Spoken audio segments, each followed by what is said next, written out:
Hello students, welcome back to the Savik defence academy. और आज मैं फिर से आपके लिए लेकर आई हूँ बहुत सारे डिफरेंट क्वेश्चंस। पिछले टॉपिक पे हमने रीडिंग कॉम्प्रिहेंशन के बारे में बात की थी। आज हम कुछ नए क्वेश्चंस के बारे में डिस्कस करेंगे जो हर साल आपके एग्जाम्स में पूछे जाते हैं। बिल्कुल डिफरेंटली क्वेश्चन आता है लेकिन टॉपिक वही सेम होता है। ठीक है, तो बिल्कुल भी घबराने की जरूरत नहीं है यार, इतना भी मुश्किल काम नहीं होता इसमें। ठीक है, बस आपको थोड़ी सी हिम्मत रखनी होती है और बिल्कुल एकदम डिटर्मिनेशन के साथ क्वेश्चन को सॉल्व करना होता है। चलिए फर्स्ट क्वेश्चन देखते हैं आपके सामने क्या है। Select the incorrect option. अब भैया यहाँ पे क्या पूछ लिया, इनकरेक्ट यानी कि गलत ऑप्शन को आपको बताना है। अब फटाफट से ऑप्शन देखो, माउस के साथ माइस आता है। ठीक है, तो यहाँ पे मेल और फीमेल की बात की गई है।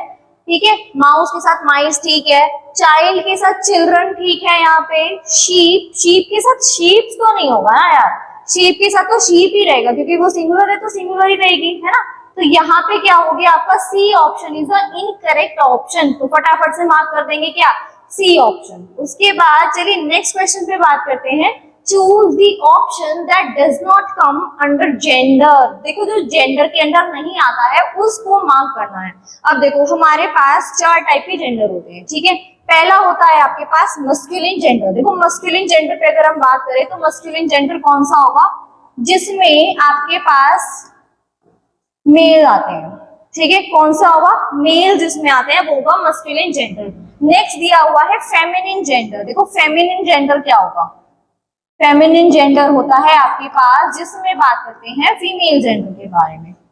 ठीक है students, next singular gender mean singular में बात कर रहे हैं तो सिंगुलर मतलब हो गया एक के बारे में, तो सिंगुलर जेंडर में बात करेंगे एक के बारे में। ठीक है, न्यूट्रल जेंडर में कौन से आते हैं, देखो न्यूट्रल जेंडर का मतलब होता है जिसमें आप बात करते हो नॉन लिविंग चीजों के बारे में, यानी कि नॉन लिविंग चीज जितनी भी हो जाएंगी, जैसे कि आपका बेड हो गया, बुक हो गया, टेबल हो गया, chair, anything which is non living, वो होंगे आपके न्यूट्रल जेंडर। तो यहाँ पे पूछा गया है आपको which does not come under gender के अंदर नहीं आता है, तो ये तीनों किसके अंदर आता है, जेंडर के अंदर आता है। बट एक सिंगुलर जो है वो जेंडर के अंदर नहीं आता है, तो यही हमारा यहाँ पे करेक्ट ऑप्शन बन जाएगा।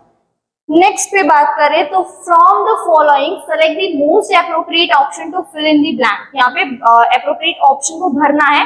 चार ऑप्शन मिलेंगे, इसमें से देखो क्वेश्चन किस चीज पे बेस्ड है, पहले तो क्वेश्चन रीड करना इज द मस्ट। ठीक है, अ डैश ऑफ शीप्स, यहाँ पे पूछा गया है आपको कलेक्शन के बारे में कि शीप्स के कलेक्शन को क्या कहा जाता है। ठीक है, ये सारी प्रॉपर्टीज हम कलेक्टिव नाउन के अंदर बहुत डीपली स्टडी करेंगे। ठीक है स्टूडेंट्स, तो क्लास में तो हम और भी इंटरेस्टिंग तरीके से पढ़ाया करते हैं, लेकिन यहाँ पे फटाफट से आप क्वेश्चन को देखो क्या पूछा गया है। पहला दिया गया है बंडल। देखो बंडल के कलेक्शन को क्या बोलते हैं, ये होता है स्टिक्स के कलेक्शन का। ठीक है, स्टिक्स के कलेक्शन को बोलते हैं बंडल ऑफ स्टिक्स। नेक्स्ट दिया हुआ है ब्रूड। देखो ब्रूड जो होता है वो चिक्स के कलेक्शन को बोला जाता है, चिक्स या चिकन्स बोल दो। ठीक है, चिक्स या चिकन्स के कलेक्शन को बोलते हैं ब्रूड।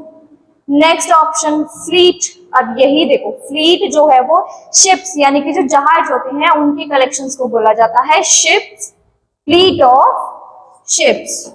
तो आगे बढ़ने की तो जरूरत ही नहीं है, यही ऑप्शन हमारा करेक्ट ऑप्शन हो जाएगा। लेकिन फिर भी लास्ट वाला ऑप्शन देख लीजिए, पैक किसको बोलते हैं, वुल्फ्स को। जो आपके वुल्फ्स होती हैं उनके कलेक्शन को बोला जाता है पैक ऑफ वुल्फ्स। ठीक है स्टूडेंट्स, आई होप आपको ये क्वेश्चन समझ में आया होगा। चलिए बढ़ते हैं नेक्स्ट क्वेश्चन की तरफ। Choose the option that is opposite of brave. Brave का अपोजिट चूज करना है। ब्रेव का मतलब होता है आपका बहादुर। ठीक है, बहादुर का अपोजिट चूज करना है। फर्स्ट ऑप्शन देखिए, फर्स्ट दिया हुआ है कावर्ड। कावर्ड मीन्स डरपोक होना। ठीक है, तो डरपोक हो गया क्या इसका ऑप्शन, अभी देखते हैं। चलिए पहले वर्ड्स के मीनिंग्स को समझते हैं। ठीक है, करेजियस, करेजियस मीन्स होता है साहसी। ठीक है, साहसी होना। नेक्स्ट सी ऑप्शन देखिए क्लेवर। क्लेवर का मतलब होता है चालाक व्यक्ति। ठीक है, चालाक जो उसको बोलते हैं क्लेवर। शेमफुल, शेमफुल यानी कि जो शर्म से हो, शर्मसार हो जाता है उसे बोलते हैं शेमफुल। ठीक है, तो ऑप्शन कौन सा बैठेगा इसका correct is option A which is coward. Okay, समझ में आया स्टूडेंट्स आपको। चलते हैं नेक्स्ट क्वेश्चन पे। Choose the word nearest meaning underline word. अब देखिए फुल सेंटेंस दिया हुआ होगा, उसको आपको मीनिंग के अकॉर्डिंग चूज करना है। ठीक है, जो अंडरलाइन वर्ड होगा उसको फोकस करो और उसको जो नियरेस्ट मीनिंग हो उससे मैच करके देखना है। She requested him to drop her home, उसने रिक्वेस्ट की उससे कि उसको घर छोड़ दे। ठीक है, तो रिक्वेस्ट का मतलब क्या होगा यहाँ पे, उसके आसपास का मीनिंग ढूंढना है आपको ऑप्शन से। पहला देखिए ऑर्डर, ऑर्डर करना होगा क्या भाई, एक तो कर रही है वो रिक्वेस्ट, दूसरा कर रहा है ऑर्डर, तो दिस इज बिल्कुल रॉन्ग हो जाएगा, यहाँ पे ऑर्डर तो नहीं होगा। इंस्ट्रक्शन देना, इंस्ट्रक्ट करना किसी चीज को, ठीक है, आप किसी को निर्देश दे रहे हो किसी चीज के बारे में, तो इंस्ट्रक्शन देना is not the correct answer. See देखिए आस्क पोलाइटली, आराम से पूछना, पोलाइटली किसी से पूछना उसके बारे में, तो यहाँ पे ये रिक्वेस्ट के नियरेस्ट वर्ड में आ रहा है, यानी कि बहुत ही पास का मीनिंग ये दे रहा है आपको, तो यही ऑप्शन यहाँ पे आपका करेक्ट हो जाएगा, विच इज आस्क पोलाइटली। तो आपको ऐसे ऑप्शन वाइज आपको स्किप करते चलना है और जो भी नियरेस्ट वर्ड दिखेगा उसको फटाफट से टिक कर देना। ओके स्टूडेंट्स, चलिए आज की वीडियो के लिए इतना ही, मिलते हैं आपसे नेक्स्ट वीडियो में। इस पूरी स्लाइड्स का लिंक आपको डिस्क्रिप्शन बॉक्स में मिल जाएगा, तब तक के लिए बाय बाय, टेक केयर।